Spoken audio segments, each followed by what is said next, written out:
It was a perfect moment. Balloons swaying in the corner, cake candles still warm, my daughter's laughter bubbling through the room. Then she opened the box. A pink dress, frilly, delicate, like spun sugar. She smiled at first, running her fingers over the fabric. But then her hands stilled. She turned it inside out, confusion clouding her eyes. "Mommy, what is this?" She pointed to the small stitched patch near the hem, faded but still visible. My stomach knotted. It was a monogram, 3 letters. My name, not hers, mine.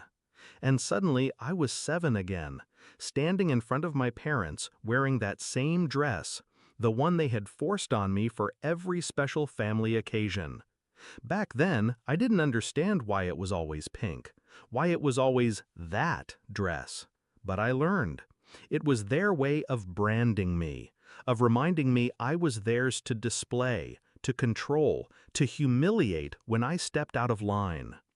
I thought I'd escaped that house for good. I thought I'd buried the girl who wore that dress. But here it was, on my daughter's birthday. I didn't cry. I folded the dress back into the box, and I started planning.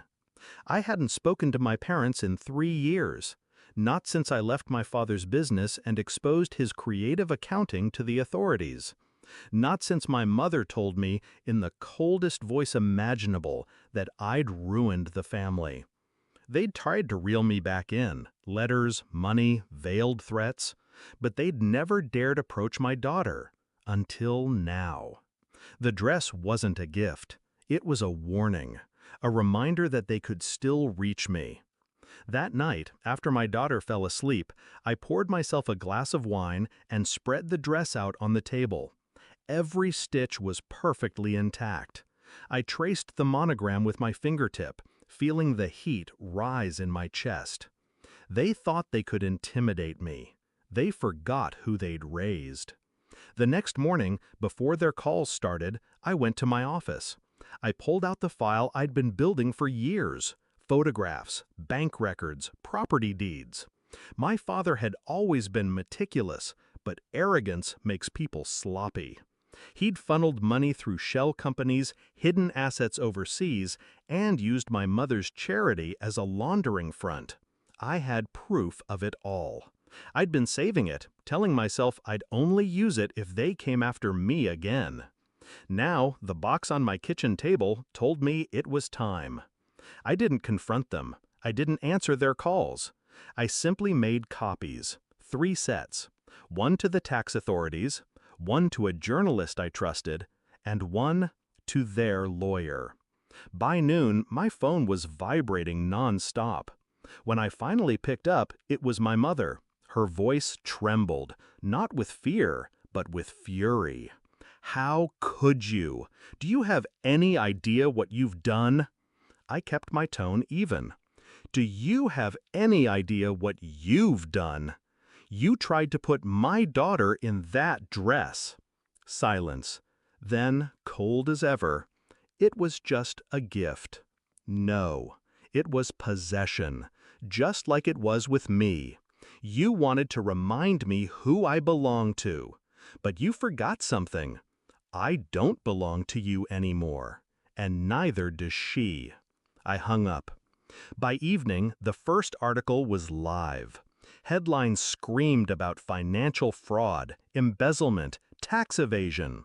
Photos of my father shaking hands with politicians. Quotes from anonymous sources about years of intimidation. Their empire began to crumble in hours. I watched the news while eating dinner with my daughter, the dress still boxed on the counter. My phone buzzed every few minutes. Unknown numbers, blocked calls. I ignored them all. That night, I slid the box into the fireplace. The flames licked up the pink fabric, curling the monogram into ash. 2 days later, I drove past their estate. Reporters crowded at the gates. Police cars lined the driveway. My father's precious imported fountain stood dry and cracked, its marble stained by rain. I parked down the road, out of sight, and let myself feel it. Not joy, not triumph, just the quiet satisfaction of knowing they could never touch us again. They'd built their lives on control, on taking and branding and bending people until they broke. But I hadn't broken, and now they were the ones on display. Their names dragged through headlines, their legacy reduced to scandal. The last time my mother called, she didn't sound angry. She sounded tired. "You could have just stayed away," she said. I almost laughed. I did, for 3 years. But you didn't. A long pause. Then she whispered, "That dress wasn't meant for her. It was meant for you. To remember where you came from." I let the silence stretch before I answered. I do remember. That's why I made sure my daughter never will. And I ended the call.